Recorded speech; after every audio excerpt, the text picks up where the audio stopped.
This is the Game Changers Experience. Deep dive conversations with leading business disruptors, Olympic athletes, celebrities, entrepreneurs, and influencers from around the world. This show will teach you insights about the winning principles in mindset, productivity, marketing, branding, entrepreneurship, business strategy, and more. Hosted by Productivity Authority, business strategist, former elite athlete, author, and public speaker, Adam Strong. Hello, everybody, and welcome back to another episode of Business Accelerator with myself, Adam Strong. If you guys don't know about Business Accelerator, literally, I'm on here for literally 10 minutes, piping into your glass, Monday to Friday, 9 a.m. UK time. So for you guys that are listening in to me live, we use the hashtag live or use the hashtag replay. You can do it on the link below. And for you guys that are listening into the podcast episode of this, we'll put all the links below so you can check that out. And gives you a summary and any links that we have relevant to today's conversation. So today, I really kind of like today's message is all about effective networking, right? So I really kind of wanted to touch base on this, and the reason for that is purely because of an experience that I had actually in less than a week actually.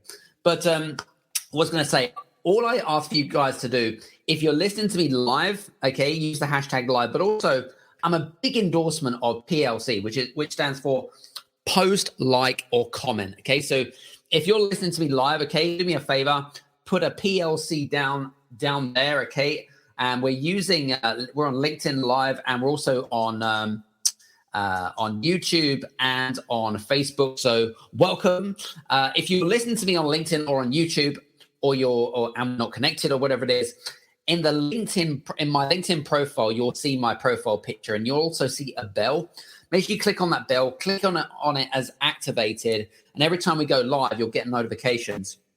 If you're listening to me on YouTube, subscribe to the channel, same thing, click on the bell, and then you'll get notifications. So anyway, that is all the formalities out of the way. So I want to talk a little bit about the 5 tips to effective networking. So I don't know if you guys know, but I've been in London for the last, over the last sort of 8 days and stuff. And, it's interesting because I went to a couple of networking meetings, right? So it's interesting because, like, for me, I'm very much a social animal, right? I love creating content. I love being here with you guys. But effectively, also, I think it's so important to have this like face-to-face connection because number one, the energy is completely different, right? It's completely different. When you're meeting someone face-to-face, the energy is completely different. The chemistry is completely different. And you really get a good feel, like intuitively, you get a different feel, right? So I'm all into kind of like face-to-face networking. It's a great way to build trust with people as well. So based on my experience over the last sort of week or so, I wanted to share with you guys some of my 5 top tips about how you can get the most out of networking, how you can be more effective in networking. So again, if you are listening to me live, do me a favor. As I say, share the love, right? Give us a like, share, or comment section below. Click on the bell notification on YouTube and on LinkedIn. So let's get straight into this because I know we've only got 10 minutes. In fact, less than that now.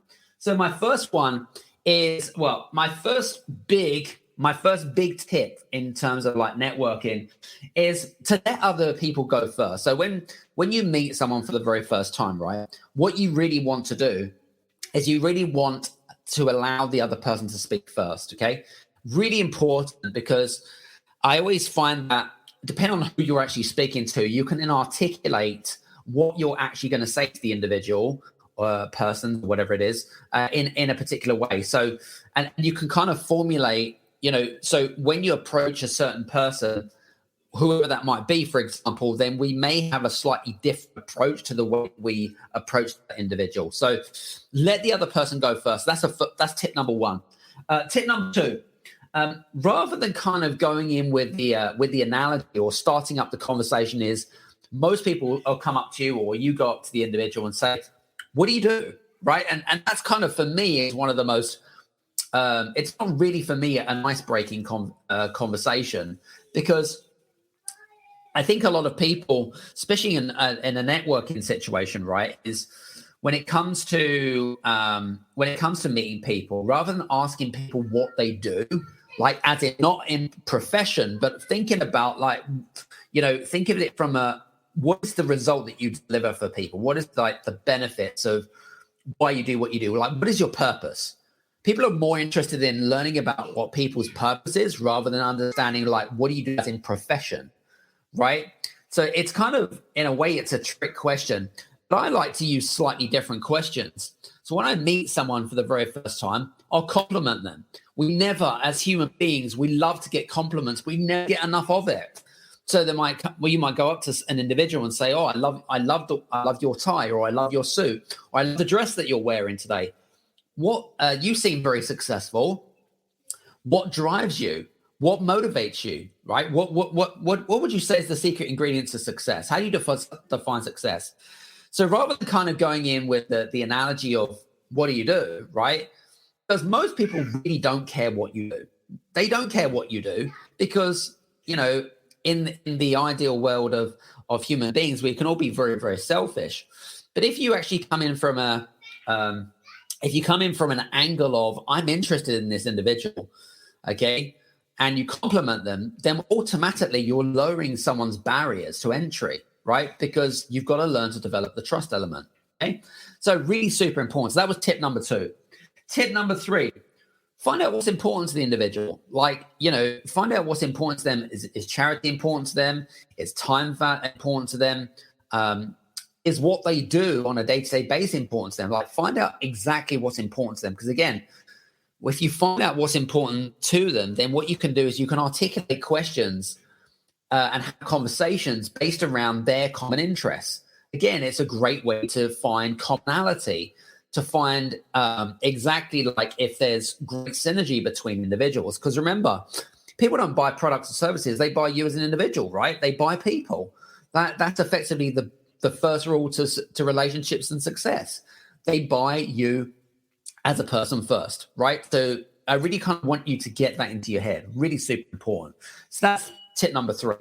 Tip number 4, find out what their focus is, right? Because that way it will allow you to connect the dots. Connect the dots as in like finding out, okay, so if you know that they're in a networking situation and they're looking to, I don't know, recruit someone, or they're looking to grow their company or firm, or they're looking to grow their client base, all right? Find out what their focus is. You may have, and again, your questions are you're going to ask specific questions. Okay, so, if I went up to you as an individual, for example, and you're listening to me right now, I might say to you, so tell me, what's your focus, Joe Blogs, right, for this year? Like, how's business going for over the last quarter or so?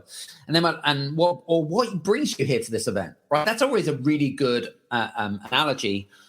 And then we're like, well, I'm looking to grow my business. I'm looking to take on more clients. Great. What are you doing right now to do that? Like, what have you found really effective? It's kind of going into like advisory rather than you're going into advisory mode more than anything else. But someone that asks really super important and intelligent questions are people that, the other person's going to feel like they have their interests at heart. So that's like really, for me, it's like a great icebreaker, right? And last one, which is, I would probably say not everyone does, right? But the last one is follow up, okay? So super crucial, important. So last week I met how many people? I met 3 individuals last week, which were like super interesting people, right? So I must have met about, I don't know, between the networking sessions that I did, I must have met around 20 people or thereabouts. And I found 3 people really interesting. Like, they were interesting in terms of them as individuals. I was interested in them as individuals. We seem to have common values, but more importantly, we seem to have really good energy and chemistry. And that to me was super important. So we're obviously taking those conversations offline, and we are effectively we're taking those conversations offline, and we're continuing to build trust. I'm sending some great information, with a link to, and asking for kind of advice more than anything else, and kind of asking them for their opinions and feedback on an article that I wrote recently, for example, which is very much relevant to what they're looking for anyway. So those were my 5 big tips. So let's just quickly summarize what those 5 big tips were. So number 1 was, let the other person go first. So that's tip number 1. Tip number 2 is, rather than asking, what do you do? Ask different questions and come with a slightly different angle, which is compliment the person first, because everyone loves to be complimented, right? And ask them, like, for example, what drives your success? Or, what's your purpose in life? Ask really, really strong, interesting questions that kind of sparks conversation. Really important. Number 3, find out what's important to them, right? Find out if it's charity, if it's, why do they do their business? What's the purpose of their business? Is it because they have an interest in water sports, for example? And, that way you can find commonality and interest. Point number 4 is, what's their focus, so that you're able to connect the dots and you're able to make recommendations. And number 5, follow-up. Super important, okay? We don't do enough follow-up, okay? And you can take those conversations offline, make recommendations, ask for feedback, or whatever it might be. But again, the idea is to build trust along the way. So I hope this kind of helps. I've gone through like so much in such a short period of time. I hope that this has been useful for you guys. For you guys listening in live, because I know we've got live people here, don't be shy. Please do me a favor. Give us a like, share, or comment in the comment section below. Use the hashtag live or use the hashtag replay. I hope that this particular 10-minute slot has given you some different context. And for you guys that are listening into the podcast, hope you enjoyed today's episode.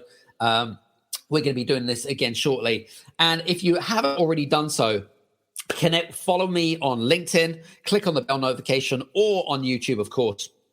Tomorrow, which is on Wednesday, July 27th, we're going to be doing a LinkedIn audio event for you guys. It's going to be how you strategies that dominate any niche or industry. It's going to be epic. Honestly, it's going to be epic. And we're planning on something really big in September. So anyway, listen, enough from me. Hope you enjoyed today. Happy Tuesday, or whenever you're listening to this episode, and we'll speak to you soon. Take care. See you soon. Cheers. Bye.